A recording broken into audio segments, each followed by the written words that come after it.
What's going on, friends and fans? Ryan Dohrn here, your friendly neighborhood sales coach, answering your listener questions sent in to ryan@ryandohrn.com. Keep those questions coming.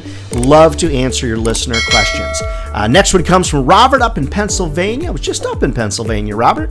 Nice to get your question. Hey, Ryan, what's up with all the question marks in all your subject lines? Question mark, question mark, question mark. Robert from Pennsylvania. The reason that I use question marks in my subject lines is to drive somebody's brain forward to the next thing that I want them to do.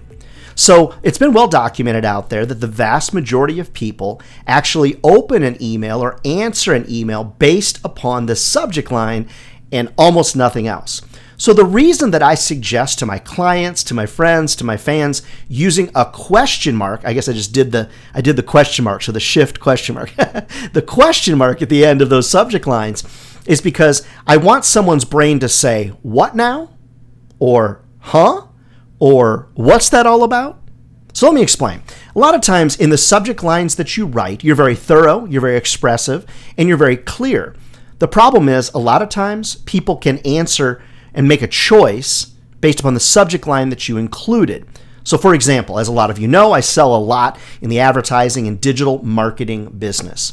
So if I sent the subject line, new digital marketing idea for you to try, or something like that. If they read that subject line, their brain has to say, do I want to read this or do I not want to read it?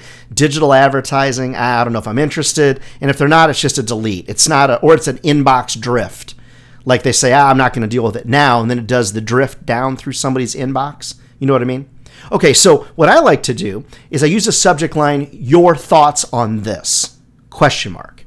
Question mark. Your thoughts on this. It makes somebody's brain say, you want my thoughts on what?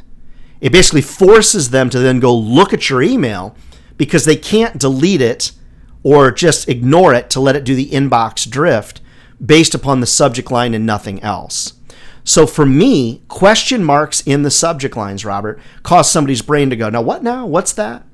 One of my favorite subject lines, I've talked about it for years, is a date. Like using a date. Like if I wanted to meet with somebody on December the 3rd, the subject line would be December 3rd question mark. It makes their brain go like, what now? What's December 3rd? What's this? And their brain is not, they just can't resist having to actually open the email because they need to look at like, what did I miss? Or what's this coming up? Or what's this all about? Now, I want to be really clear. I am not a fan of baiting and switching people.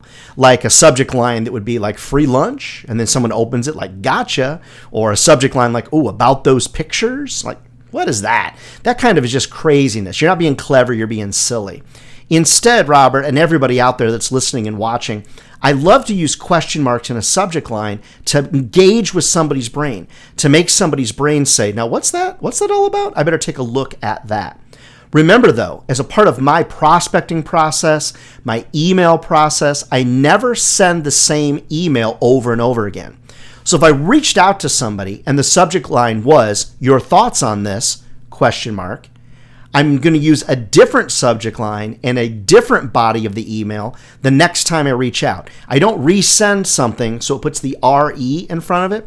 That's sort of like saying, hey, are you listening? Have you not? You got to listen to me. I'm sending this again, buddy. You didn't reply to it. We don't want to be seen as that type of person. Remember, in all of our sales situations, we want to be seen as an advisor, somebody that provides value to their conversations with us. So, Robert, that's why all the question marks are out there. So my question for you, Robert, is, will you give it a try? Question mark. Keep your questions coming. Ryan@ryandohrn.com. Friends, never forget, if sales was easy, everybody would be doing it. And they're not. I used to say we're crazy. We're not crazy. Well, maybe we're a little crazy. Sales is a great job, though. It's going to feed your family for a lifetime. Take this information and put it into good use, and comment down below whether you're listening or watching on YouTube. Give us a like, subscribe to the channel. We sure appreciate it. All right, friends, we'll see you next time. Learn more over at ryandohrn.com.